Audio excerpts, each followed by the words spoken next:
Hello, this is the Happy Families Podcast. I'm Dr. Justin Coulson. It's so good to have you here. Over the last couple of weeks, I've been chatting with Dr. Amantha Imber every Monday from the How I Work podcast. Amantha owns a consultancy called Inventium, and we've been talking about work-life balance, about sleep, about physical activity. Really, we're having conversations about well-being because it's winter, it's cold, and it's really important to look after our health, especially at this time of the year. Well, all year. Today, Dr. Imber joins me once again to talk this time about stress management.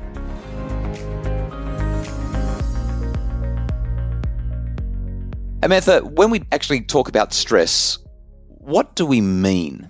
Well, I've read a lot of definitions of stress as a psychologist. One that I particularly like is that stress is when the demands that are placed upon us exceed our ability to cope. So there's an imbalance there. I know you've got your own definition that you go to, Justin. What is that? Yeah, so mine's aligned, but I'm probably a little bit more basic in that it's just a demand being placed on you that requires a response. So sometimes it's emotional. Sometimes it's physical, anything that requires it. So when I get out of bed in the morning and I put pressure on my legs to hold my body weight, I'm putting stress on my legs. The amount of stress that they're carrying is completely within their capacity to hold it, but they are still experiencing a level of stress. But if I get on the bike and start riding up a big hill, now I'm putting a lot of stress on my legs. And sometimes they've got the capacity to deal with it. Sometimes they don't. And I reckon that's a really useful metaphor for life, whether it's at work or at home. There are some times when the stresses that we're carrying, and we all are carrying stresses, are well within our capacity to deal. Like we can do our general duties most of the time, unless we're carrying some kind of extra needs. Maybe we've got depression or anxiety.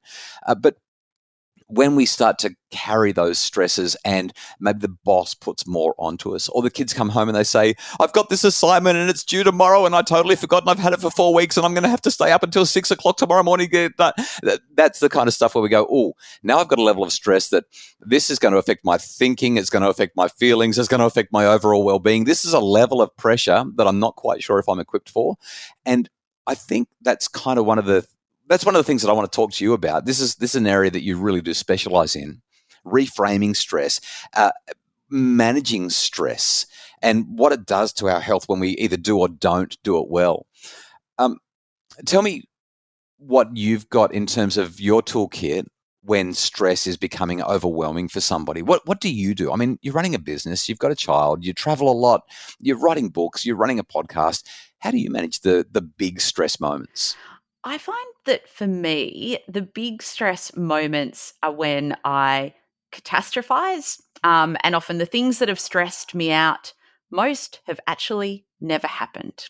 They are simply things that I worry about happening, but they never do. I've wasted a lot of time being stressed. So for me, when I think about what are the things that help bring me back into a state that is feeling calm, that is feeling grateful for what's going on, and that is not projecting these imagined worries into my future, into like my future days, weeks, years, is a ritual that I do. I'll often do this with my daughter, but sometimes I'll do it with my partner as well, called Rosebud Thorn. So how Rosebud Thorn works is that, firstly, like if I'm doing it with my daughter, we'll talk each about a rose from our day. A rose is something really great that happened in our day. It might be like a small great thing, something that we're grateful for, or something that made us happy from the day. The bud is something that we're looking forward to. So it might be an event or an activity that we're doing in the future. And then a thorn is something that we might be struggling with or a problem that we've got. And, there are many times where my daughter and I have done Rosebud Thorn and she doesn't have any thorns, which is totally fine and quite nice. So it's just a really easy ritual that is about tapping into how are we feeling right now, appreciating the good stuff, and also thinking about good stuff that we've got coming up in the future. Wow. So I've got this thing that's so similar. I've got 6 daughters, right? So it's sunshine, storm clouds, and rainbows. The sunshine is obviously what's good. The storm cloud is what didn't go so well, and the rainbow's actually got a resilience focus. So after the storm, there's always a way through it. There's always an outcome. And we kind of do that same kind of idea. I'm thinking about how that might look in the boardroom. Maybe not, but we're talking about personal stress here. We're talking about how we manage our personal stresses. And we found that our kids really, really love that. They love the opportunity to reframe their stress and, I guess, puzzle it out and problem solve.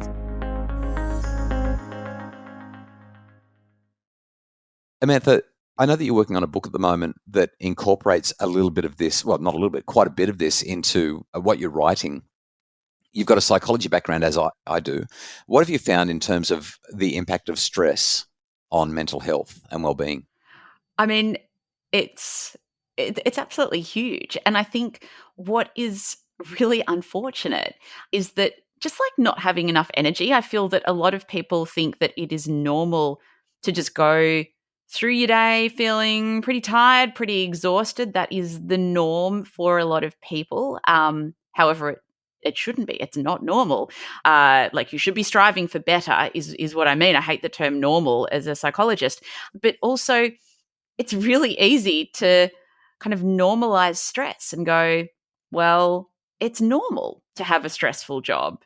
It's normal for parenting to be stressful. But, I think what we ideally need to aspire to is ways that we can manage it. The aim is not to alleviate all stress.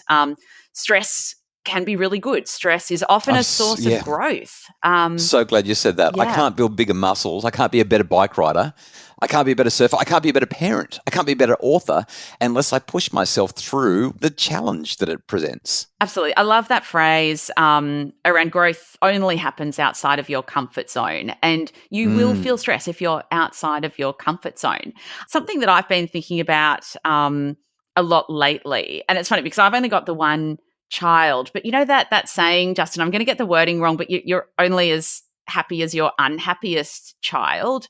Have you come across that before? I have heard it, but I resist it. I resist it really strongly. Yeah, because I want to know, like with 6 kids, I'm sure at any given point in time, one of your kids is dealing with a stressful situation. And I find when my daughter's dealing with something stressful, let's say a friendship issue, I feel really stressed as well. And it can also be quite triggering for, say, the friendship issues that I went through at school. And I'm wondering, how do you manage this with like 6 different sets of emotional experiences in your children going on at any one point in time? There's a whole lot of research that shows that when we as parents start to become anxious about things, when our stress levels go up, our immediate response is that we take control. And so if you've got a child who's dealing with some anxiety or dealing with some friendship issues or not doing well at school or whatever it could be, and it's not just in parenting, it happens at work as well. When we start to feel anxious, we feel like we're out of our comfort zone. We feel like we have to control the situation. And so we step into command and control mode.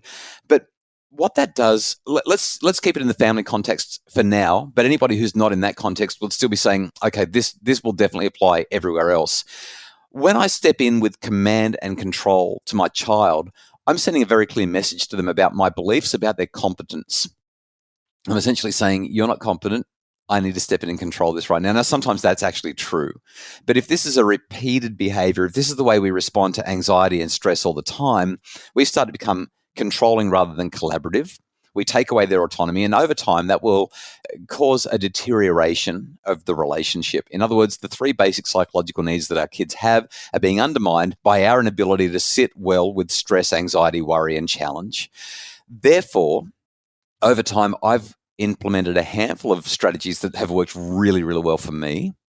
And one of them is actually not about my kids. It's about my wife. And then I've learned how to transfer it into my kids' context. So some time ago, I had a really hard conversation with Kylie. And I just said to her, honey, whenever you're having a bad day, which I'm grateful to say doesn't happen often, but whenever you're having a bad day, I feel responsible. I feel like it's my job to fix things. I feel like I need to pander to your every emotional need and want so that I can help you to have a good day. And it's actually not really good for me. It's quite unhealthy for me. It's creating this horrible interaction between us. And I'm starting to not feel nicely towards you because this is not how I'm feeling. This is how you're feeling. And I remember saying to her, from this point forward, I need you to know that I will be absolutely sad for you that you're having a bad day, and I will be absolutely supportive for you if you need something, if you're having a bad day. But I'm not responsible for your bad day. Or if I am, you need to let me know how I'm responsible so I can do something about it. And Amantha, just that awareness that I'm not responsible for my wife's emotional challenges, and I'm not responsible for my children's emotional challenges, has helped me to not become intertwined with the emotional challenges and the stresses and the dramas, which means that when they're having a hard time, I guess I get to sort of stand outside it a little bit, and I get to say, I can see how hard this is for you. I can see that today has been the worst day ever. It's horrible when X, Y, or Z happens, when the boss is mad at you, or when you get a traffic fine, or when you crash the car, as one of my children has done 3 times in the last 12 months. Or so I get to have this thing where I say, this is just the worst news and it feels awful for you. So I'm right there with the empathy, and I'm right there with the kindness and the compassion, but I'm not carrying the load. Instead, what I say is, do you need a hug or do you need some space? What can I do to support you? Because I'm actually having a great day and I've got the psychological resources to carry us both if need be. You just let me know what you need. And Amantha, I know that I don't know how that feels for you to hear, but my goodness, it's been amazing for me by creating, I guess, that distance and saying, my buttons are my responsibility. Like some people say, oh, you're pushing my buttons. And I'm like, no. They're your buttons. You're in charge of them. You decide whether I push them or not. Some people say, oh, you don't respect my boundaries. And I'm like, you've got to respect your boundaries. And then I don't have any choice but to respect them. What's your reaction to that? Does that sit well with you, or does it feel like it's a harsh? I'm really curious to how you respond to that. It sits so well. You know, when you hear something at the right time, I feel like I needed to hear that today. That is so helpful. And, you know, when you hear someone share, you know, advice or an experience from their own life and your body just relaxes and untenses, and it's like, yes, that is what I need to do. Because I think personally, I definitely take on and feel and internalize, not so much from my partner, but definitely from my daughter. When she is stressed, I have to work so hard to do what you have just spoken about. So don't get me wrong. If I've got a daughter who's having a hard time, I have 6 daughters. For those of you who are new to the podcast, I have 6 daughters. So I'm not going to talk about my sons because I don't have one. But when I have a daughter who's having a hard time, my inclination is to step into that hard time with them. My inclination is to carry that weight, maybe even for them. And there are certainly times where something has happened with the kids and I've walked out of the room and taken a breath and gone, oh boy, now I am really stressed. And I've had to do the stuff that I know works for me to counter that stress. And you know, here's my lightning round. This is what I do when I'm really stressed. I connect with somebody who I can trust, who I know is going to act in my best interest, and I share that stress. There's got to be someone you can talk to. And if that's not working, I exercise. There's just something incredible about pushing my body really hard when I'm stressed. Oh my goodness, it makes all of that go away. There are 2 other things that I do. I make sure I'm getting enough sleep, but I also try to find somewhere beautiful to go and sit. And I'll be in nature, and maybe I look up at the clouds and the sky and the stars, and I try to pull awe into my life, because once you realize how small you are in the universe and how small this problem really is compared to all the other stuff that's going on, I don't know, it gives you some perspective. It doesn't mean that it's less of a problem. It just means that you worry about it in a different way. What about you? What's your lightning round? Quick stress fixes. Well, here's my super quick one, and it feels almost frivolous, compared to sort of like, you know, these like deeper emotional kind of strategies. But it's removing what I've had referred to as recurring irritants from your life. So recurring irritants are things that happen regularly, maybe daily, maybe weekly, maybe several times a day in your life, that just make you go grrr, like those do little. Do you mean like my phone? Like just get it out of my life for a day or two? Is that what you mean?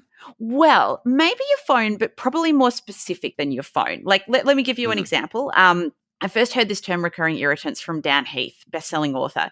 And he had a thing where he works from his laptop. He writes a lot of books, and he works from a combination of his home office and a cafe. And whenever he moves from working in his home office to a cafe, he packs up his laptop, but he also has to pack up his power cord. And there's an absolute mess of power cords under his desk. So it's a bit of a battle to find the right one and pull it out. And then he finally does that, crawls out from under the desk, puts it in his backpack, goes to the cafe, plugs in his laptop, does some work, comes home, has to battle with the cords again when he gets home. And this is a recurring irritant for him. It's something that's happening every day.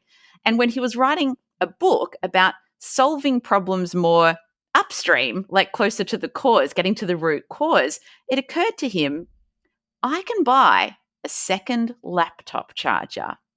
And that's what he did.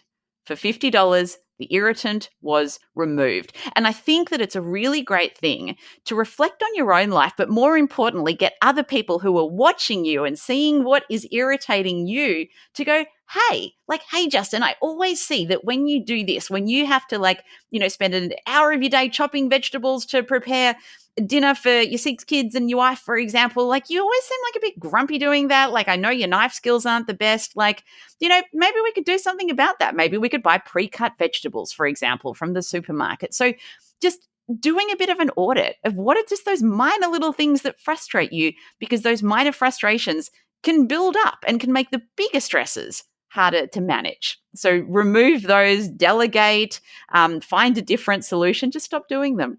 I'm just feeling that laptop cable thing so much, and I've gone and bought one. I actually have done that because of that very thing. Literally went and did it, and oh my goodness, it made life so much easier. You've also prompted something else in me that I know that I need to do to de-stress, and that is I need more margin in my life.